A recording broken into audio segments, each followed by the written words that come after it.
Selamat pagi Ibu dan teman-teman semua. Perkenalkan, nama saya Gabriel Paliama, NPM 12114201190089, kelas keperawatan B, mata kuliah keperawatan medikal beda 1, dosen pengampu Ibu Grace Wakano, SKP, MKEP, program studi ilmu keperawatan, Fakultas Kesehatan, Universitas Kristen Indonesia Maluku. Di sini saya akan menjelaskan tentang makalah pada penyakit shock kardiogenik. Terima kasih. Oke, yang pertama di sini definisi dari shock kardiogenik adalah suatu sindrom klinis di mana jantung tidak mampu memompa darah secara adekuat untuk memenuhi kebutuhan metabolisme tubuh akibat disfungsi otot jantung. Shock kardiogenik merupakan sindrom atau gangguan patofisiologik berat yang dihubungkan dengan metabolisme seluler yang abnormal, yang umumnya disebabkan oleh perfungsi jaringan buruk. Disebut juga kegagalan sirkulasi perifer yang menyeluruh dengan perfungsi jaringan yang tidak adekuat. Di sini etiologi atau penyebab dari shock kardiogenik. Yang pertama, gangguan kontraktivitas miokardium. Yang kedua, disfungsi ventrikel kiri yang berat yang memicu terjadinya kongesti paru dan hipoperfusi iskemik. Yang ketiga, infark miokard akut atau AMI. Yang keempat, komplikasi dari infark miokard akut seperti ruptur otot papilari, ruptur spetu, atau infark vertikal kanan dapat mempresipitasi atau mempercepat shock kardiogenik pada pasien dengan infark yang lebih kecil. Yang kelima, valvular stenosis. Yang keenam, miokarditis. Yang ketujuh, kardiomyopati. Yang kedelapan, trauma jantung. Yang kesembilan, jantung akut. Yang kesepuluh, komplikasi bedan jantung. Di sini patofisiologi dari shock kardiogenik merupakan kondisi yang terjadi sebagai serangan jantung pada fase terminal dari berbagai penyakit jantung.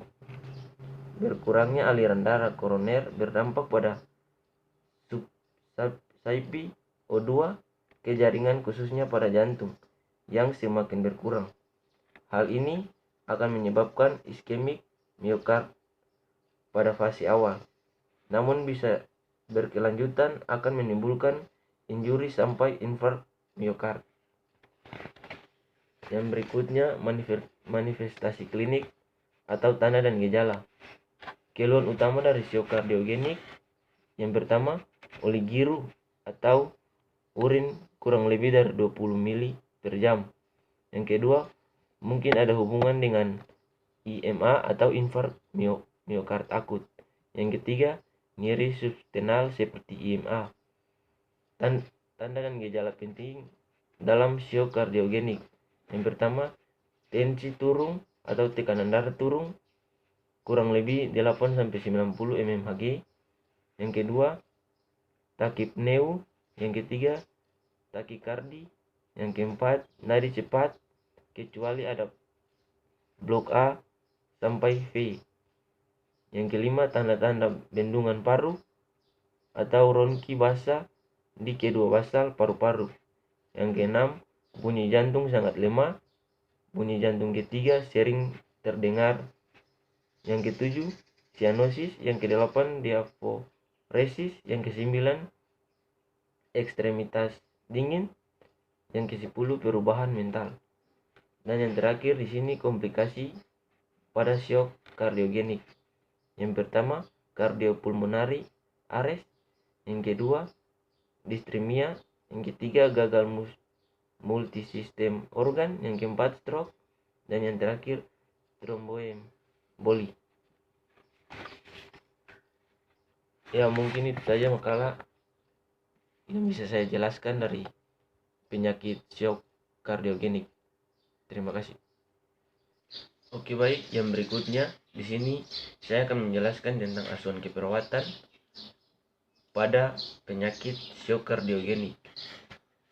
Oke, baik, yang pertama di sini adalah pengkajian. Pengkajian ini kita lakukan untuk mengumpulkan informasi dan membuat data dasar pada klien dengan cara mengambil identitas pasien. Yang pertama itu nama, umur pasien, alamat pasien, jenis kelamin, pekerjaan, pendidikan terakhir, agama, dan status. Dan juga kita mengambil data penanggung-jawaban dari pasien. Sama saja dengan nama, umur dari penanggung jawab, pekerjaan, pendidikan terakhir, dan status. Kemudian kita masuk pada analisa data. Di sini analisa data ini agar kita bisa menentukan diagnosa keperawatan. Di sini kita harus menulis tanggal dan jam saat kita melakukan pengkajian. Kemudian data yang kita ambil yaitu data subjektif, yaitu data yang kita ambil langsung dari pasien, dan data objektif yang kita lihat atau observasi dari pasien. Dan yang berikutnya masalah dan problem atau masalah dan etiologi. Dari sini kita bisa menentukan diagnosa keperawatan. Misalnya masalah yang kita ambil adalah pola nafas tidak efektif. Etiologinya gangguan pertukaran gas ditandai dengan sesak nafas dan batuk-batuk. Jadi diagnosa keperawatannya pola nafas tidak efektif berhubungan dengan gangguan pertukaran gas ditandai dengan sesak nafas dan batuk-batuk. Kemudian kita masuk pada intervensi atau perencanaan. Intervensi atau perencanaan ini adalah fase di mana kita menentukan tindakan yang harus dilakukan untuk penyakit tersebut. Di sini tujuan dan kriteria hasilnya, apa yang kita harus buat agar tujuannya dapat menyembuhkan penyakit tersebut. Di sini setelah memberikan asuhan keperawatan selama 3 kali 24 jam diharapkan pola nafas efektif. Kriteria hasilnya di sini agar klien tidak sesak nafas dan tidak ada batuk-batuk. Di sini intervensinya yang pertama evaluasi frekuensi nafas dan kedalaman. Catat upaya pernapasan, penggunaan obat bantu nafas. Yang kedua, auskultasi atau mendengar bunyi nafas. Catat area yang menurun atau tidak adanya bunyi nafas dan adanya bunyi nafas tambahan. Contohnya Breckels atau Roche.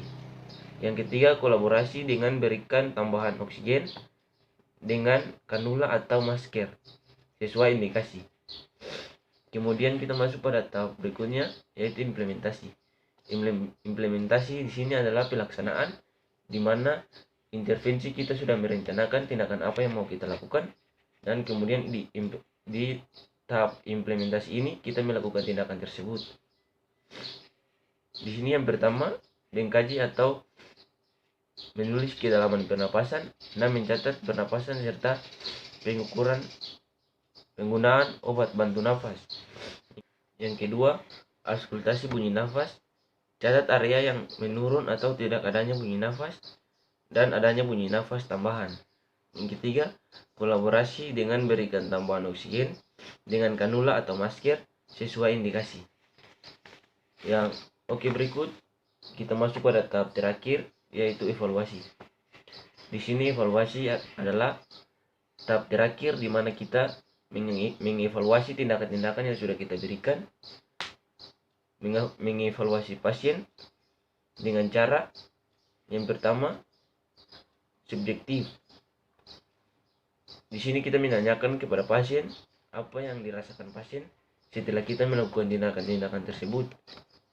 Contohnya, klien merasa tidak sesak lagi, klien merasa nyaman. Dan berikutnya O atau objektif. Di sini kita mengobservasi terhadap tindakan yang sudah kita lakukan terhadap pasien. Contohnya, kita mengukur kembali frekuensi nafas. Di sini frekuensi pernapasan 14 kali per menit, dan kita melihat apakah pasien masih batuk-batuk atau tidak. Kemudian bagian A atau analisis. Di sini kita melihat tindakan-tindakan yang sudah kita lakukan. Kemudian kita bandingkan dari data subjektif dan objektif agar kita melihat masalahnya teratasi atau tidak. Kemudian yang terakhir P atau planning. Di sini kita hentikan intervensi jika masalahnya teratasi. Jika masalahnya belum teratasi sebagian, kita lanjutkan intervensi. Oke, mungkin itu saja yang bisa saya jelaskan dari makalah dan asuhan keperawatan dari penyakit shock kardiogenik. Mungkin ada kesalahan atau kata yang kurang jelas, saya mohon maaf. Terima kasih.